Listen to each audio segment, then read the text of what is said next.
Okay, it looks like we are live recording now.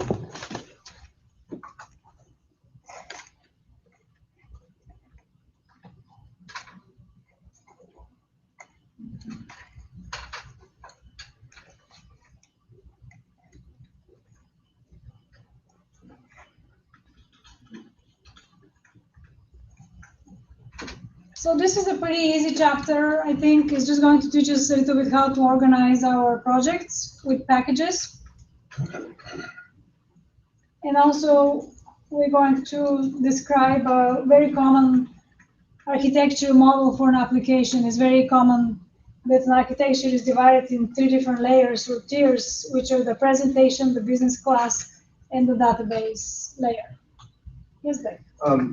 So I was reading this chapter earlier, and it just really seems like that is very similar to the MVC architecture that you see with like the model view apps. control. Okay. Are they related, or is it supposed to be completely different? Well, I mean, they are related. I think they're overlapping, but they're not the same. So I don't know if it's helpful to think about it this way.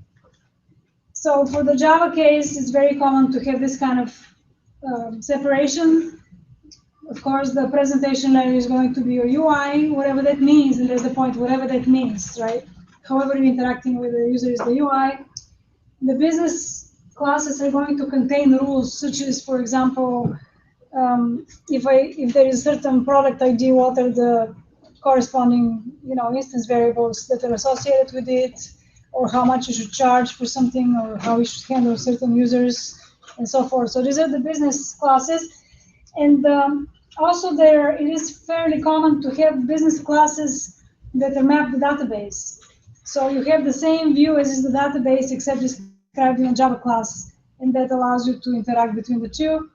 And the database classes in the database is the database. That's where the data is. And of course, there are APIs to talk between the two. In our case, our database is just a file, but that's the whole point. This is a model that can be, scaled, and it's independent of actual implementation. So in a way, that's an example, I'll say, of encapsulating our views of the different tiers. Okay. So when you look inside the Java on the hard disk, you're going to see that essentially we have folders. It's files and folders, and when you look at them in Eclipse, we call them packages and classes and so forth, but it's a mirror of the files and folders on the hard disk. And we can have inside the project, let's say line item, we have a source folder, and then in here we have packages. So we have a Murak, and in here we can have business package, DB and UI with the corresponding files that belong to that package. And what is a package? Well, it's a way to organize your code. So it's just a tool. As I mentioned in the previous class, if you have multiple classes that are logically related, it makes sense to put them in a package.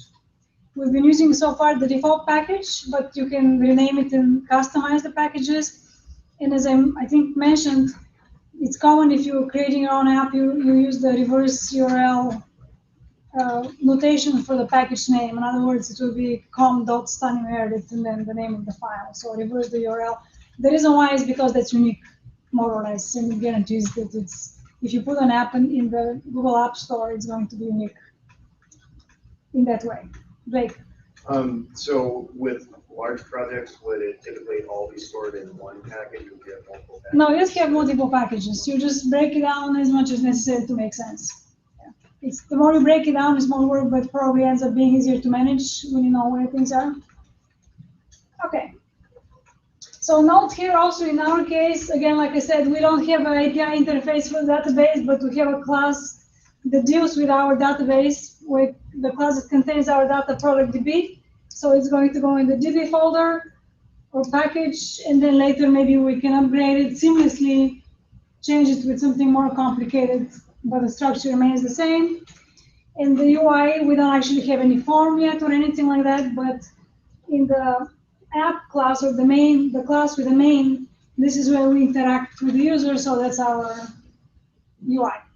And later maybe we can add on form front to it if you want to, or do anything else you might want to do to enhance the UI. Okay, so it's scalable to a certain extent. And next we have the review of the line item application, which has 3 classes, the line item class, product, and product DB class, and you might find it helpful to look through it because you need to think also, about your customer application homework. So this might be helpful to look through. And what I would like to do is, instead of typing, I don't think there will be a value to hand code this up from scratch, but I would like you, after I finish going through this set of slides, to download it from your flash drives and then open it. And then you will use it as a basis for your exercises after chapter 5, so you can exercise what we're talking about. All right, so then a project can contain, and this project does contain multiple packages, and that's all it means is if you look here, you can see multiple packages. Okay.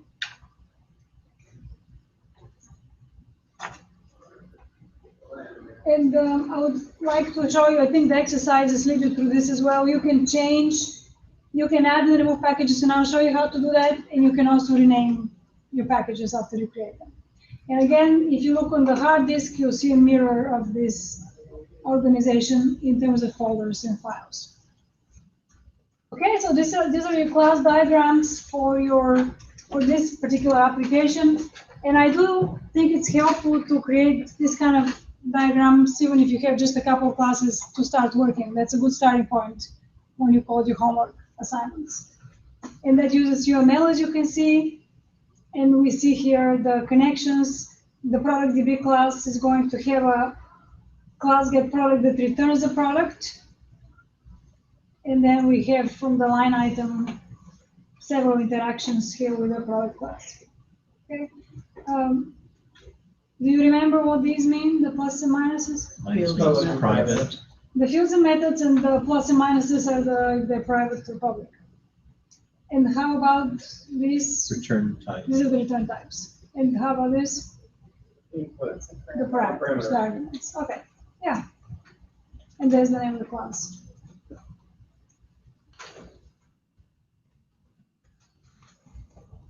Okay, so let me show you a couple of things, and then I'll let you play with it yourself and try for yourself.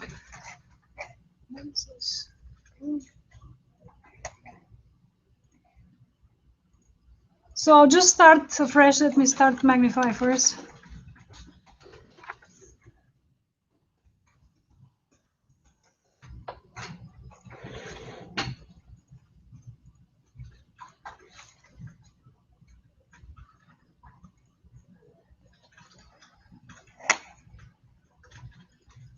So new Java project, test 1.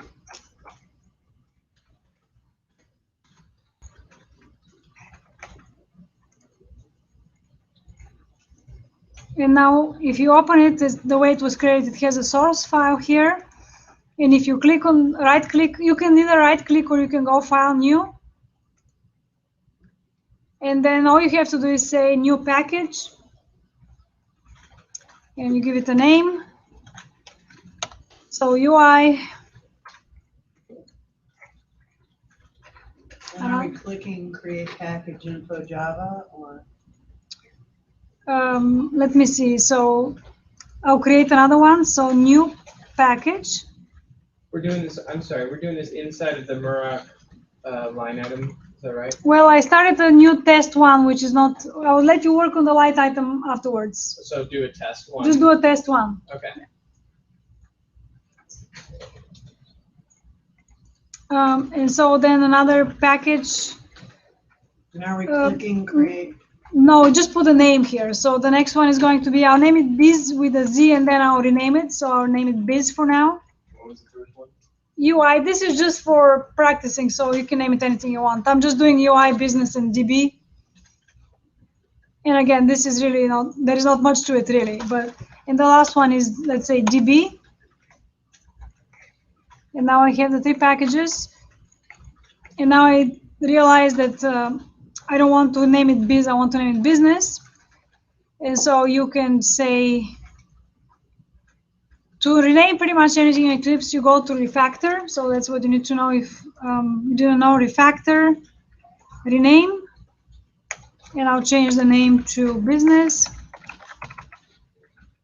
And just leave everything as default as it is. And now it's business. And then if I want to add classes, I'll add the classes to whichever package it makes sense. So my UI package, I'm not really building anything here. I'm just playing around with files. So we're not actually creating. But so my main .java is going to go in the UI. So here I can say new class main, because that's where I'll be interacting with the user and so forth. Okay, so that's all there is to it. And I just would like to show you again, if you look on in the workspace, it's all folders. So this is our project test 1. And in here we have the folder named source, which contains 3 folders corresponding to the packages. And in this one, we have a file. So what are jar files, by the way? I don't think we've done that. So jar files, we're going to make some later on. They used to create a library that you can give to another programmer in order to, so they can use your code. Okay, so we'll make those later. This is how we are using the JVM library. And then in JVM time, in compile time, the jar files are included with your code, and that's how the application is run. But for now, I would like you, hopefully you have your flash drives with your source code. You should be bringing them every time. And on page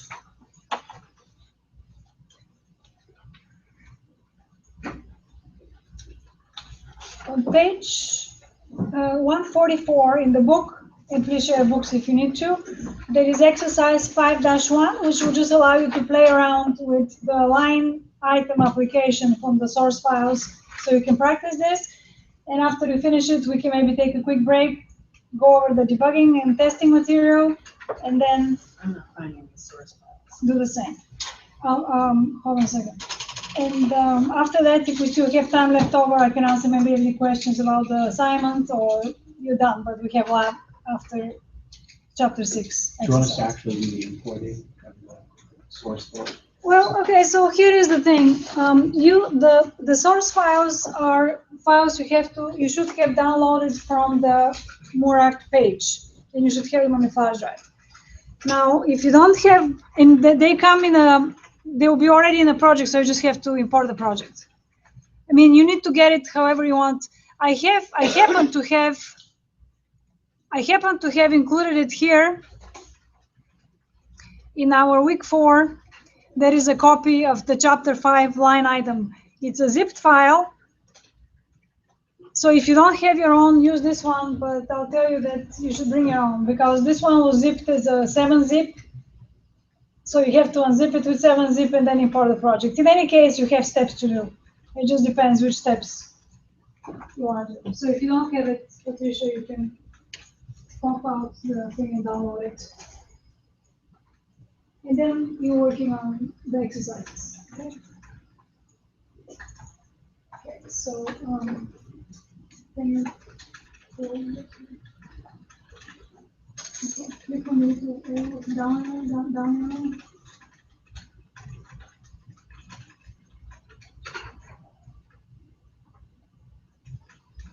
Did you click on the pop-out?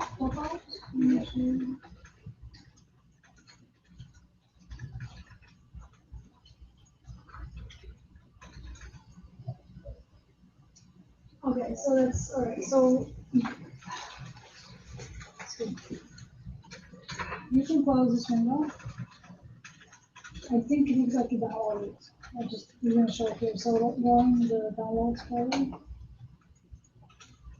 And no. Right there. Oh yeah, okay. And then I click on it. 7-zip. Extract files. And it will make you a Eclipse project you can import to Eclipse.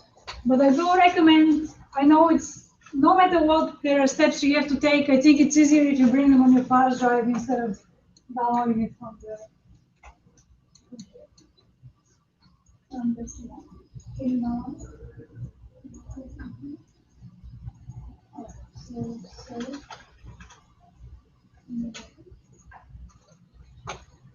You can't open it, but you need to go to the folder that show comes in. You can do it now. So,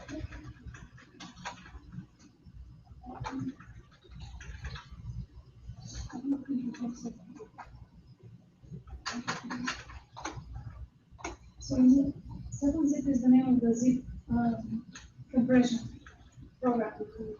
So do you have a file drive? Untitled Chapter 5. Yeah. Okay, you guys have so many problems on this. Sorry. Yeah, nice line. Level first is not imported properly because it's not seen. It's not.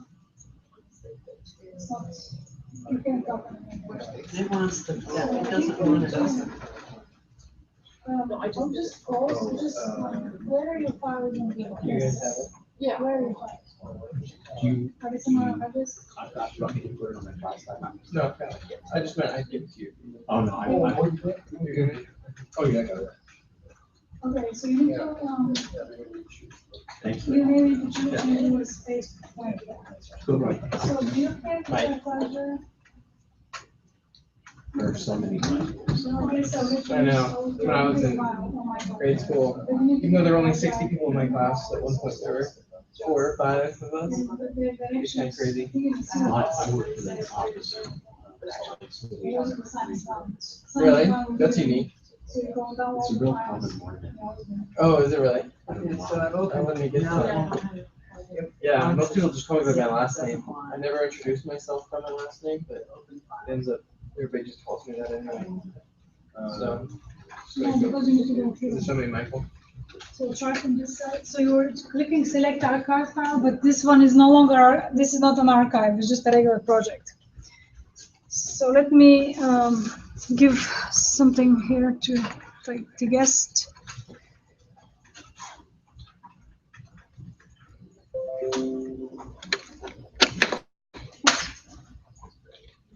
Okay.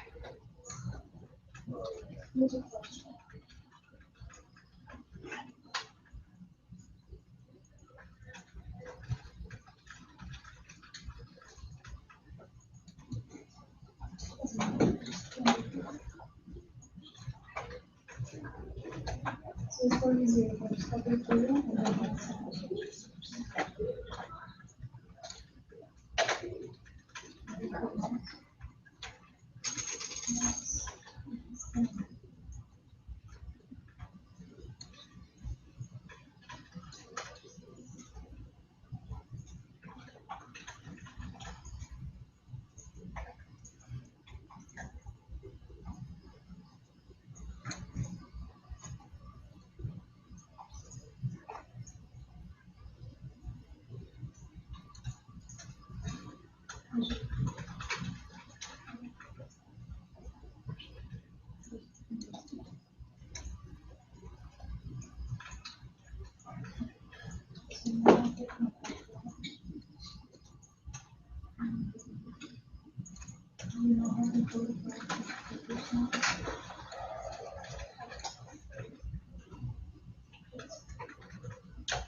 the same way we import projects. So go to the project.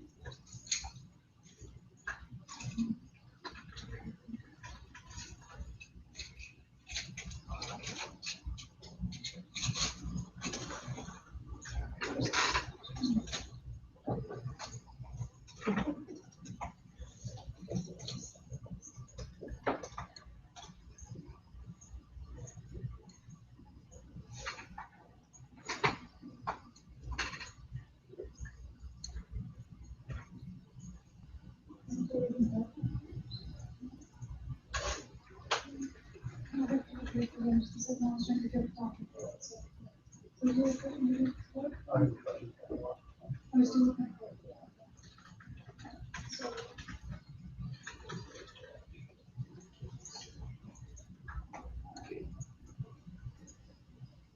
anyone able to import their files in this class?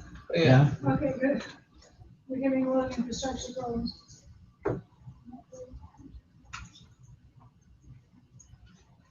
So let me see files. Where are they?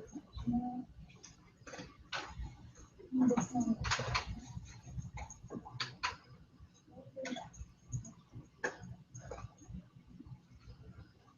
So sometimes when this doesn't work, I just use the workspace, but then I'll just, and then that's not working, but the workspace file.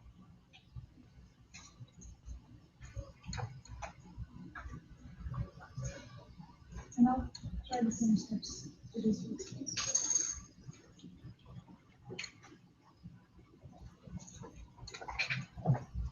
When you finish with this assignment, then you can take a quick break, and let's say at 6 o'clock we will continue with chapter 6. Okay? Stoney? Yeah. I had a really weird assignment 4. I'll be right there. Yeah. Well, why don't you go and help them now? Okay, Okay. yours might take a little longer to do. You have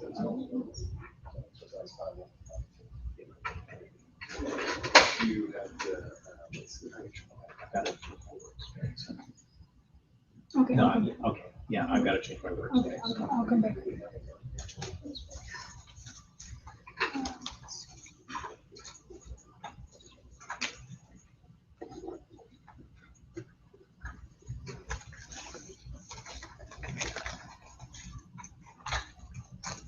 So as you can see, there are different ways to import the Eclipse files. One of them is to have a zip file and zip it import the project, or maybe you have the project. It actually seems that the easiest thing to do is to, if you can zip it as a Eclipse zip file and then unzip it, that seems pretty easy. But you can also just zip it with a regular, some other kind of compression program, and then you have to unzip it outside of Eclipse, and then you import the project in Eclipse. So just, it works, but in different ways.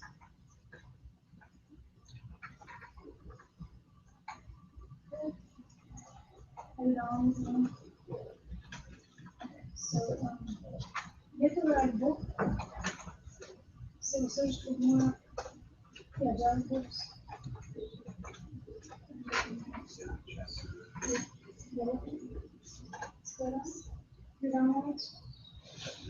And I guess this is also what you need to do. And download is it however you want to. You probably have to give your email.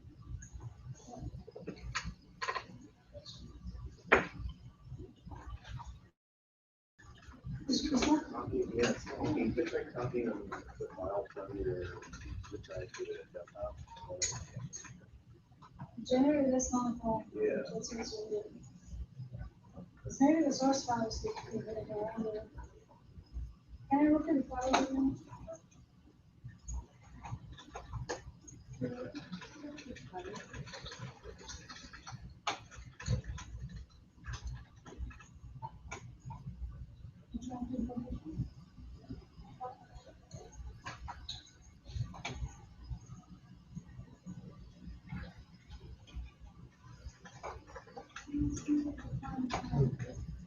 What's this again? New line. It's the same thing as like a new print line instead of print. Oh, So it basically, whatever you do next is going to be on the next one. I see. So by putting it here, this will show up underneath it rather than next to it. Right. Perfect. Then I will give you my files. And then there's /T, which is a path character. If mine works, And then you should just download. there's another escape character. New line. Got it. Thank you. Okay. Did you raise your hand? I did, but I think I figured it out. It wouldn't run at first. But that's okay. Okay, Stoney, I've got it up here. Okay, let me just give, Okay, sure. I think, what's your name? Vanessa? What was your name? What's your name? Ahmed? Okay, I'm sorry. Let me give her a file and I'll come back. Okay. We really, I guess, I feel like we need to not, we should be able by now to run these guys.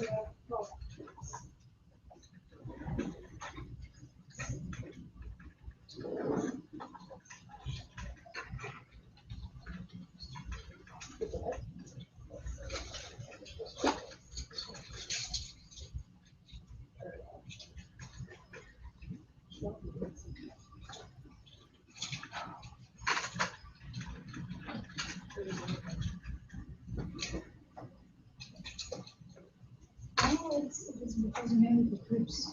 I wonder if it's right, but-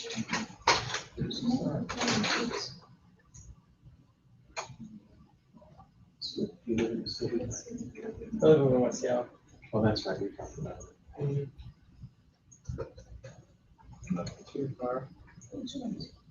You're at the sea, or do you drive? Yeah. Or do you drive? No, I take a different job. Like bus from a park and ride into downtown. From here, I get picked up. My girlfriend usually comes with me. How nice. I know. And I get her as my girlfriend too. Yeah, right?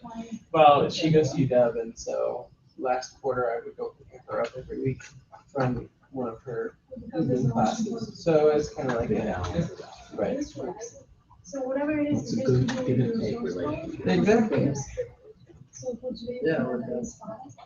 And then after that, What's she I'll studying? it again. Informatics. And, I don't think many of the other trips should make Got any five sense. rounds down. Yeah. Maybe they make some Yeah. sense. Because if you look inside, Computer science. files, This it's one making right them here is the icons for trips. skills that computer science. Right. But Yeah, she's taking Java, but she's not doing objects in object programming, which is interesting. It's a different. Job procedural. it's working. It is. That's what it is. Yeah. Case.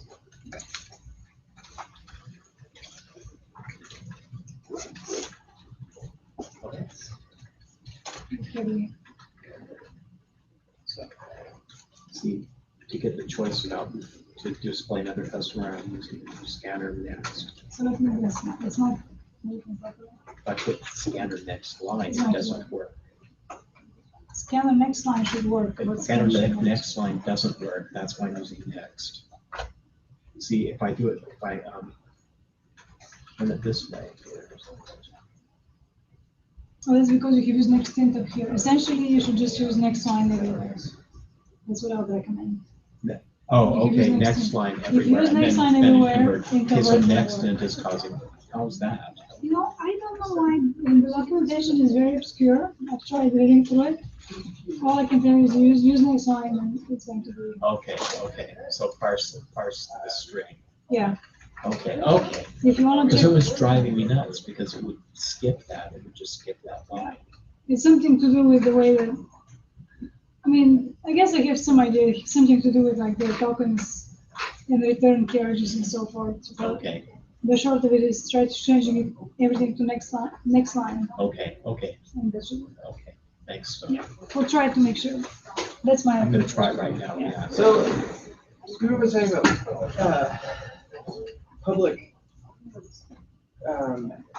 objects and public instance variables being accessible from other classes within the same package. Does that work when they're in different packages? Like, Yeah, it should work, it's public, it should work in the application. so, okay, in the project itself, it'll work.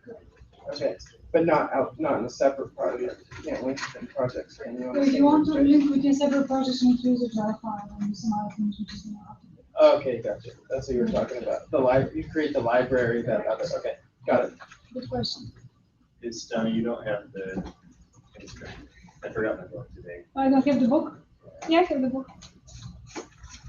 Let's see, here you go. I only have this. Let's give it back. All right, well, I don't know if anybody took any breaks or what, but you guys are still working? Okay, how about we take a break from 6 to 6:05? And then we start with the class. And then now some of you are working. If you have any questions, I just need to. You didn't have to go to the beginning. Oh, we don't? You just the hard one. Danny, I have a question. You're right, Stony. So we should probably share this with the class because I know that I've seen it. So when you're using, let me say this real quick and then I'll come. Were you raising your hand? Or who I else? was, yeah. I wanted to mention that I've seen a couple of times now at least, some of you trying to use the scanner next int or next and so forth, and they don't seem to work very well, and there is some obscure explanation in documentation why. The short of it is use scanner next line method, and then convert that to well, it is a string, but you can convert it to an int or double. And that should, if you're having any input problems, it's your input is acting funny, make sure to use next line. Okay? Is that because next doesn't deal with new lines? No, next works when you're using next. Yeah, next works. Right. I Next mean, if line you won't want, work. yeah, but if you want to use other input types. Yeah, I mean, yeah, you can try doing whatever you want, but I've noticed that next line somebody is stable and works. So, I just on it before. I had a question about the code structure. Okay? So, in the way I set it up, I could create this into one long string, but I thought it would be too long, so it's split it into two. Is that? Okay, just one. It's better to use one. It's better when, even if it's really long? Yeah, Okay. because you're creating another, object here. Oh, you mean another, yeah, I had to create a separate variable. Right. Well, more specifically, an object, a variable type strings. Or, okay, you're right, sorry, yes. I spent like long hours trying to figure out what was going on. Yeah. Yeah, with the debugger, I was, just show me, and I was getting, was throwing exceptions, not all the time, but sometimes. I guess it's worth, I just wanted to get the time, but I guess I'll try to read through it again and see. I know it gives you what you're saying, where the carriage return. I think if you use next, you have to like clear the return or something like that. Okay. How about you? Are you looking at homework? Do you have any questions?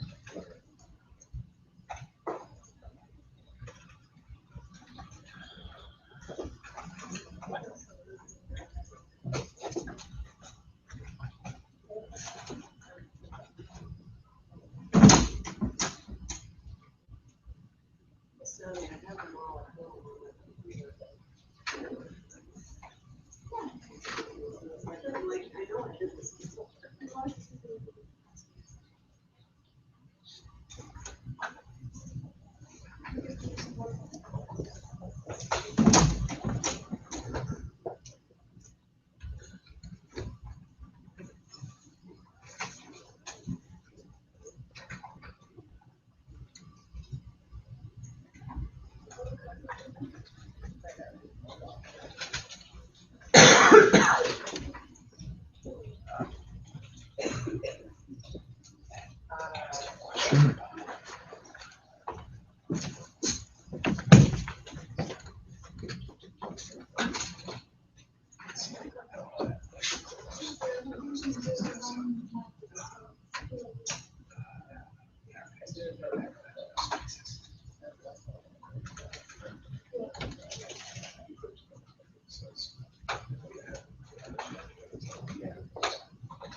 All right.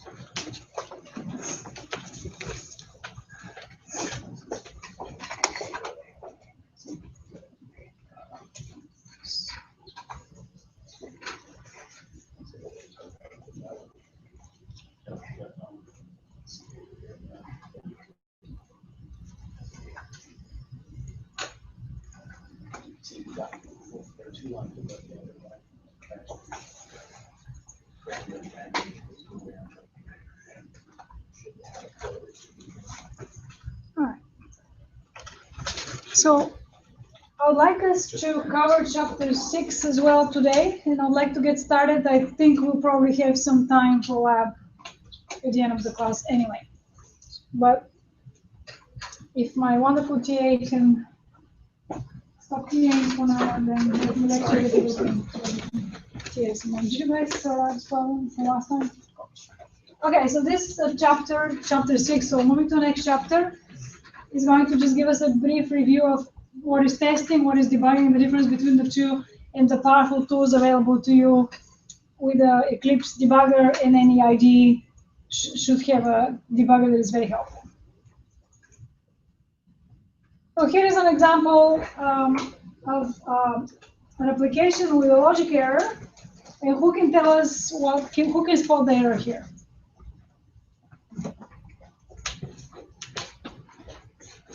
The total is incorrect. The price times quantity does not equal that total. They're adding the quantity to the total. Right. Somebody made a typo, and instead of multiplication did a plus, and therefore this is incorrect. And this is an example of a logical error. It's not the computer, it's nothing other than the programmer made a mistake. So the goal of testing versus the goal for debugging, you can think of testing more as a task that has to do with trying to break the application from the outside. And it's common that a bigger organization will have testers who are separate than the developers, because you want to have an outside look onto the testing, and then essentially the goal of the tester is to break the application, but it's a good thing to break it before it hits production, because you don't want your customers to find the bugs, you want your testers to find the bugs, and also it's a lot more expensive to have to fix the bugs that are in production. Although this is changing now, a little bit is getting a little easier because we have this rapid release cycle, so it's not such a big deal anymore. Well, it's still a big deal, but it's not quite as difficult as when you had, a release cycle of months or even maybe a year, and then you have a bug that was left to slip through to production.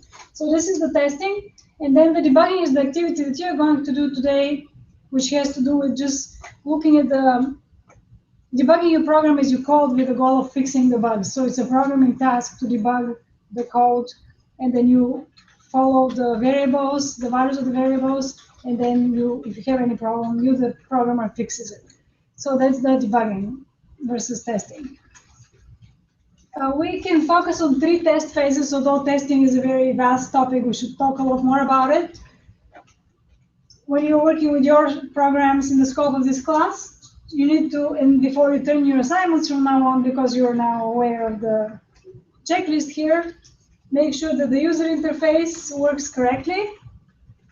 And that also means that when you say it works correctly, it also should mean that it is per specification. So you don't have creative freedom here. You need to do what the specification says, because that's what's going to happen in the real world. If you have a customer who wants something, they don't want you to be creative as far as coding goes, and do something else, generally speaking. You need to make sure to test the application with valid input. So you check if the user enters what they're supposed to enter, does your program result in the correct expected result? And also you need to check your boundary conditions, which are what happens if you test the application using invalid data or unexpected user actions, right?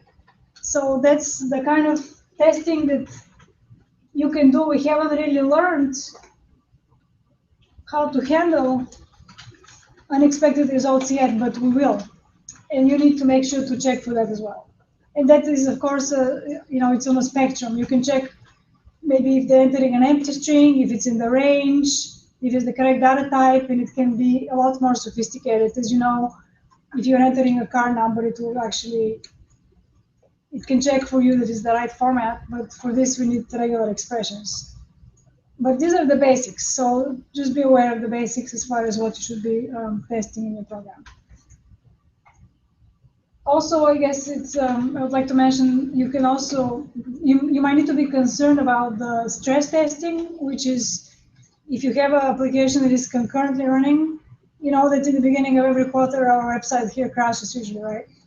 Well, it's probably too many users, I don't know why, but one part of testing might be that you need to simulate multiple hits on your site and make sure that your servers can handle it and all that. We're not doing this in this class, but I should mention it.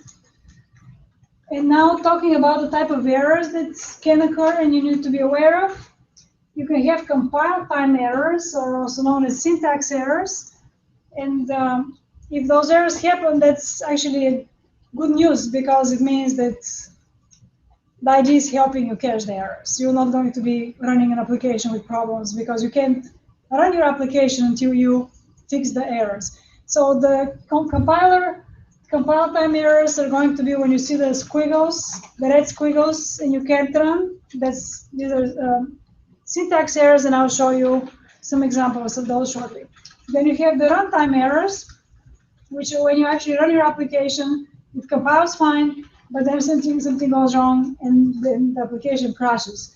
For example, if it's looking for a resource from another file that it's counting on compiling at runtime, and that resource is not there, it's going to have a runtime error, and it will crash in a very user-unfriendly way.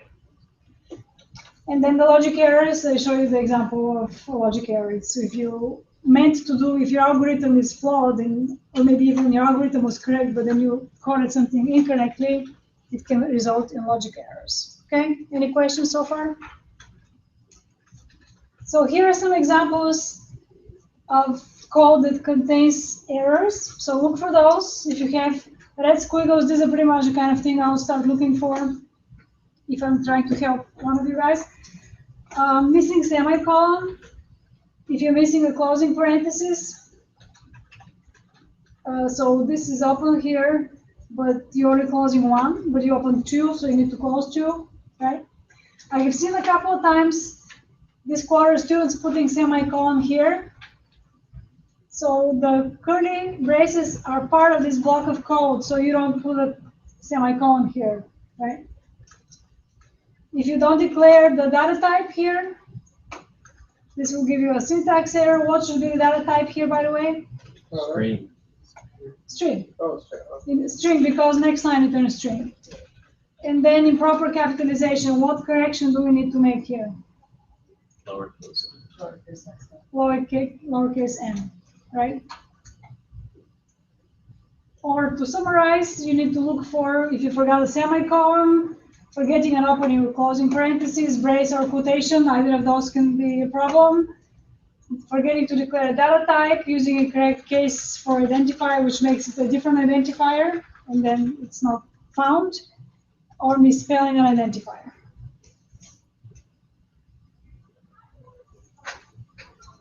Okay, so if you get a compile time error, you can also get an exception. So in this case, we're getting, usually I don't try to run my code if I see that I have syntax errors. I just try to fix it. So that's, I guess that's what I'll say here.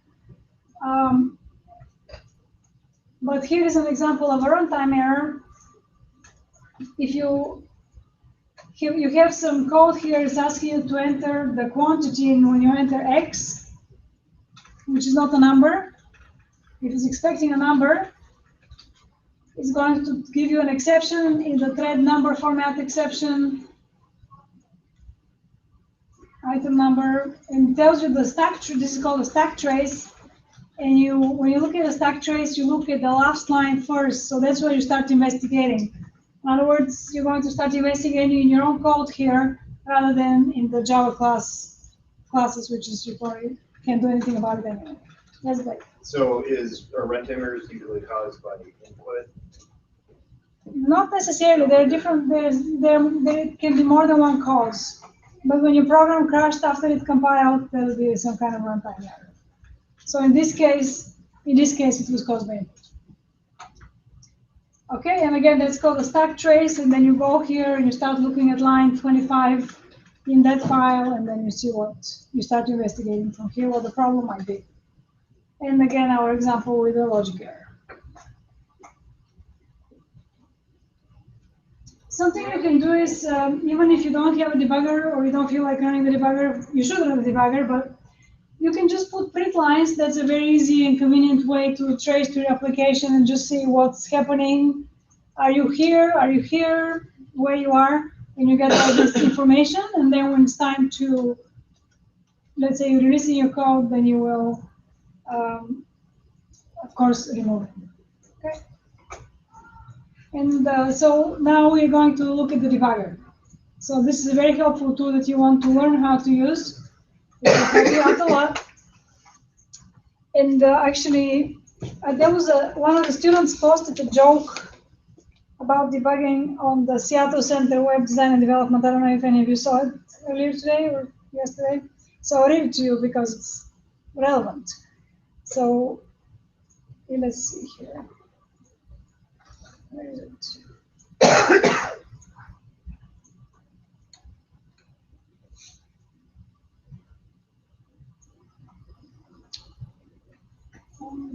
All right, so the 5 stages of debugging. The first stage is what, the second stage is why, the third stage is how, the fourth stage is impossible, and the fifth stage is oh. Right. So generally speaking, when you're programming, in your career as a programmer, you spend more time debugging than you spend programming. It's a fact. It's a sad fact of life. And so you need to really get very comfortable with the debugger. So this is the code editor with a breakpoint. So if you put a breakpoint, this is where the application is going to stop instead of running through, so you can examine what's going on. And you put in a breakpoint by double-clicking right here, wherever you want to put a breakpoint on the line number. So you use a breakpoint, and then you get when your code gets to that place. So you may need to actually enter, if your user entry is higher up in the program, you need to enter that so you can get to that point, and then you can see the state of the variable as you're hitting the breakpoint, which is very helpful. So here you can see that on line 44, your total amount is 287. The value of the current object is line item ID 17, and if you click on this arrow, the drop down is going to show you additional information about the object. And for the currency, it also tells you it's a decimal format, of type decimal format. So that's very helpful. And you can also perform the following actions as part of your debugging. You can step over a line of code. So you normally don't want to get into the Java libraries code. So you may want to step over those, or maybe over your code, just depending on what you're doing. Or step into a method so you can examine what's happening and the values of the variables. Step return, resume, and terminate. Just step return. I think it returns to the next line. To be honest, I don't use that very much. So usually it would be stepping into or right here.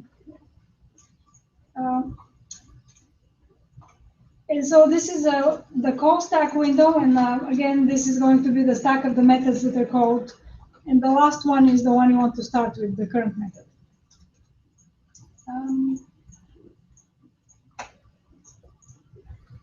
And so that's all I have as far as the slides for this lecture, and there is an example, an exercise in chapter 6, which is to essentially go through these steps. So please open your books on page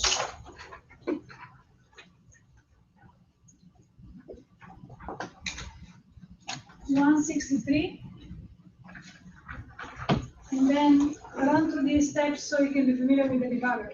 If you don't have your flash drive, then just use the line item from the previous exercise. And when you finish these steps, if you want to ask me something about the homework or any other question, or Brent, then it'll be the phone. So we're on lab time, is that what you're saying? Yeah, but the lab time instructors don't like you to practice using the debugger before you do anything else.